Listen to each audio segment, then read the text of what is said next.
कही पड़ुच सारे कौन है जानते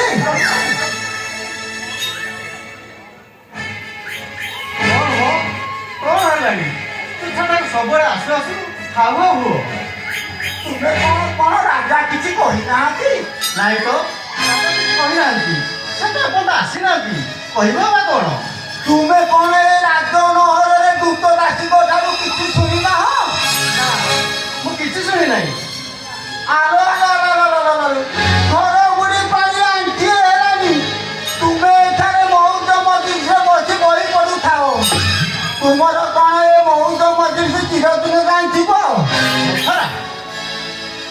ये कौन कह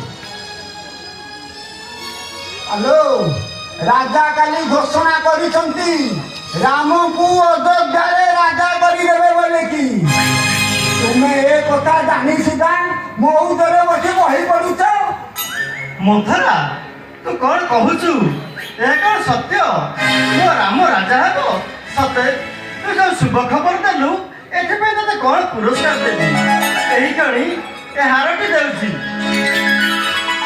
राम राजा होई गले नाना रकम हार माळे ताकू जो मंडी देबी की जोगरे मो राती पाई शुभ खबर सुनिली आलो रखल तो हारो ये का भला बुझला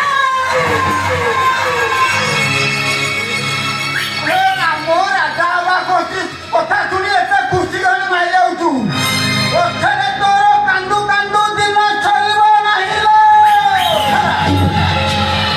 रे सुहागी परालो रमण हीरा आलो रमण हीरा आनंद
ଏବେ ରାମ ରାଜା ହବା କଥା ଶୁଣି ହାର କଣ ପୁରସ୍କାର ଦଉଛୁ? ପଛରେ ତୋର କାନ୍ଦି କାନ୍ଦି ଦିନ ସରିବ ନାହିଁ। ମଥରା ଏବେଠୁ ଉପାୟ କର। ଯଦି ନେଡି ଗୁଡ଼ କଉଣିକୁ ବହିଯିବ ତେବେ ତୋର କାନ୍ଦୁ କାନ୍ଦୁ ଦିନ ସରିବ ନାହିଁ ଲୋ। ମଥରା ତୁ କଣ କହୁଛୁ?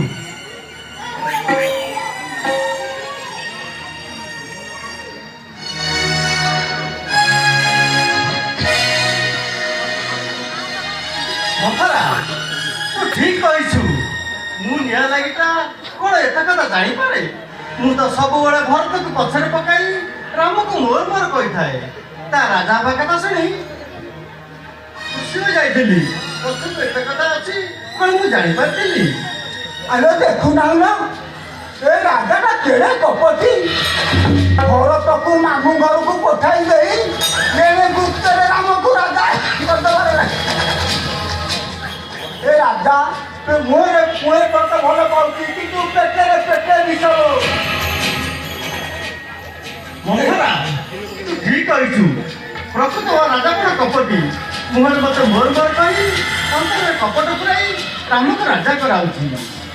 ହେଲେ ମୋ କଥା ଯଦି ମାନିବୁ ତୋ ପୁଅ ଭରତ ନିଶ୍ଚୟ ଅଯୋଧ୍ୟାର ରାଜା ହବ ଲୋ। ମଥରା କଣ ଉପାୟ ତ କହିଲୁ?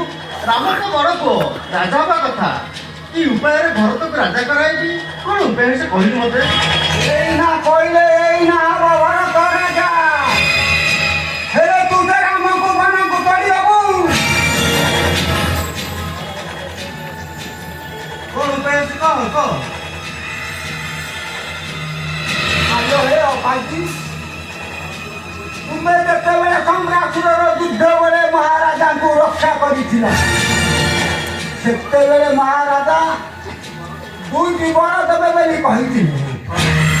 ବର୍ତ୍ତମାନ ମହାରାଜାଙ୍କ ପାଖକୁ ଯାଇ କହିବ ମହାରାଜ ମୋର 2ଟି ବର ଦରକାର। ତୁମର ମନେ ଅଛି ତ? ହଁ ନା ହଁ ମୋର ମନେ ପଡ଼ିଲା। ମୁଁ ସେତେବେଳେ କହିଥିଲି ମୋର ଦରକାର ସମୟରେ ମାଗି ନେଇଥିଲି। ହଲୋ ମୋ ମହାରଥ ସବୁ ମନେ ପଡ଼ିଲା। ହେଇକି ଓଇନା କାହାକୁ କିଛି ନ କହି କୋଠାର ଘରକୁ ଚାଲିଯା। ରାଜା ଯେତେବେଳେ ତୁମ ପାଖକୁ ଯିବେ ତୁମକୁ ଫୁସୁଲାଇବେ ତମେ ତା ମୁହଁକୁ ଚାହିଁବନି। ଯେତେବେଳେ ତମର ହାତ ଧରିବେ ତୁମେ ତା ହାତକୁ ଫୋପାଡ଼ି ଦେବ। ରାଜା ଯେତେବେଳେ ଏହାର କାରଣ ପଚାରିବେ ତୁମେ କହିବ ମହାରାଜ ମୁଁ ଯେତେବେଳେ ସମ୍ରାସୁରର ଯୁଦ୍ଧ ବେଳେ ତୁମକୁ ରକ୍ଷା କରିଥିଲି ତୁମେ 2ଟା ବର ଦେବ ବୋଲି ମୋତେ କହିଥିଲି। ବର୍ତ୍ତମାନ ମୋର ସେଇ 2ଟା ଯାକ ବର ଆଉ ନା ଆବଶ୍ୟକ। ରାଜା ସେଇଟିକୁ ହଁ ମାରିବେ। ରାଜା ହଁ ମାରିଲେ ରାଜାଙ୍କୁ ଧନୁଚର ସ୍ୱାଇଁ ଶପଥ କରିଦେବ।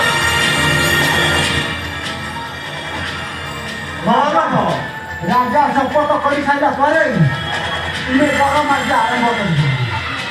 ପ୍ରଥମ ବର ମାଗିବ ଭରତ ହବ ଏ ଅଯୋଧ୍ୟାର ରାଜା।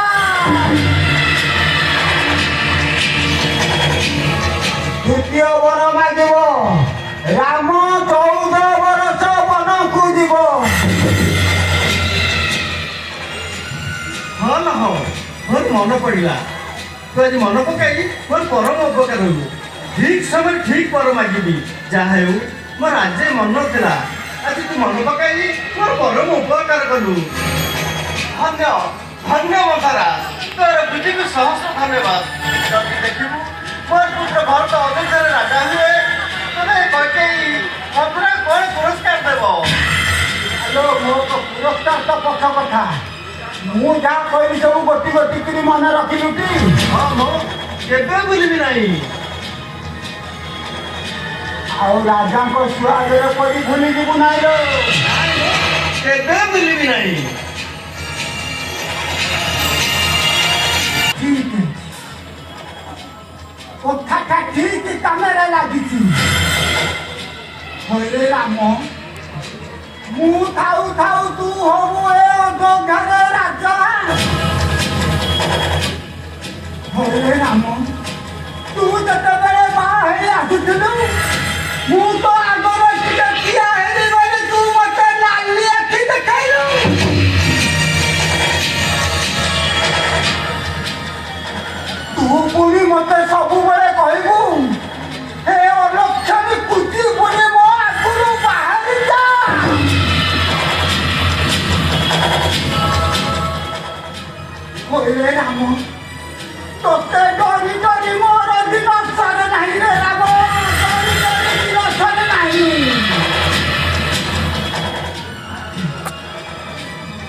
ରାମ ମୁଁ ମନ୍ଥରା